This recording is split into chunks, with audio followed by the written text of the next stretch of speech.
Hello friends, functions with questions की series में आज का हम क्वेश्चन लिए हैं और तीसरा क्वेश्चन लिए हैं हम आज के इस वीडियो में।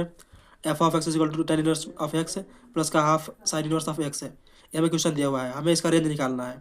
ठीक है, तो हम स्टेप वन क्या करेंगे, डोमेन निकालेंगे इसका पहले। ठीक, तो tan इनवर्स एक्स का जो डोमेन होता है वो सभी रियल एक्स होते हैं, डिफाइंड होता है। tan इनवर्स एक्स जो होता है सभी रियल एक्स के लिए डिफाइंड होता है, इमेजिनरी एक्स के लिए डिफाइंड नहीं होता है। कौन? tan inverse of x. तो tan इनवर्स एक्स का डोमेन क्या हो गया? एक्स, रियल एक्स, पूरे ऑल रियल एक्स। ठीक है, आर। और साइन इनवर्स एक्स की डिफाइंड डोमेन क्या है?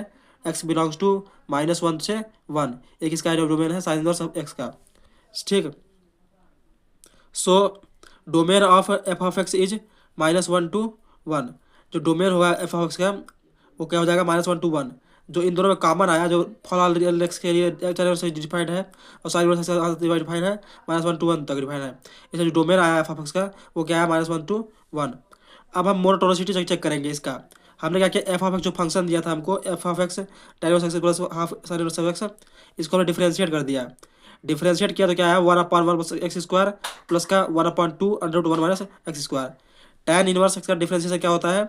1/1 प्लस एक्स स्क्वायर। और साइन इनवर्स एक्स का डिफरेंशिएशन क्या होता है? 1/√1 माइनस एक्स स्क्वायर।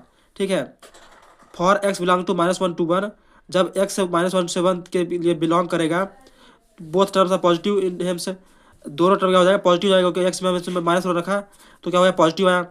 इसमें -1 रखा, ये भी पॉजिटिव आया। इसमें 1 रखा, ये पॉजिटिव आया। इसमें 1 रखा, ये पॉजिटिव आया। मतलब -1 से 1 तक के लिए बोथ टर्म्स, जो दोनों टर्म दिए हुए हैं वो क्या है? पॉजिटिव है। इसलिए क्या करेंगे, एफ डैश ऑफ एक्स क्या हो जाएगा? ग्रेटर देन 0 हो जाएगा। एफ डैश ऑफ क्या हो जाएगा? ग्रेटर देन 0 होगा। So F of x is strictly increasing. So क्या हो गया? एफ ऑफ एक्स जो होगा वो क्या है? स्ट्रिक्टली इंक्रीजिंग है। किसमें? -1 से 1 के लिए। Therefore, minimum value occurs at x equal to -1, maximum value occurs at x equal to +1।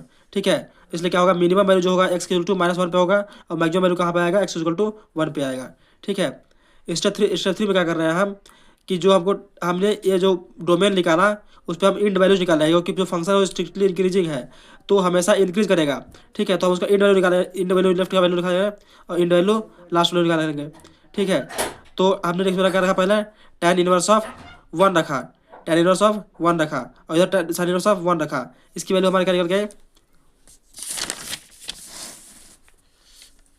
π/4 आया उसका वैल्यू, प्लस हाफ π/2 आया इक्वल टू π/2। इसको जो ऐड कर दिया हमने तो क्या आएगा? π/2 आया। एफ ऑफ -1 क्या आ जाएगा? tan inverse of -1 plus half sine inverse of -1। इन दोनों को ऐड किया हमने तो क्या आ गया? -π/4 -1/2 हाफ π/2। ठीक है, तो यहाँ पे आ गया -π/2।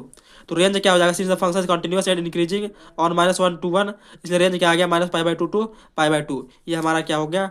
आंसर। ठीक है, इसे सब इसको निकाल लेंगे। Okay, thank you.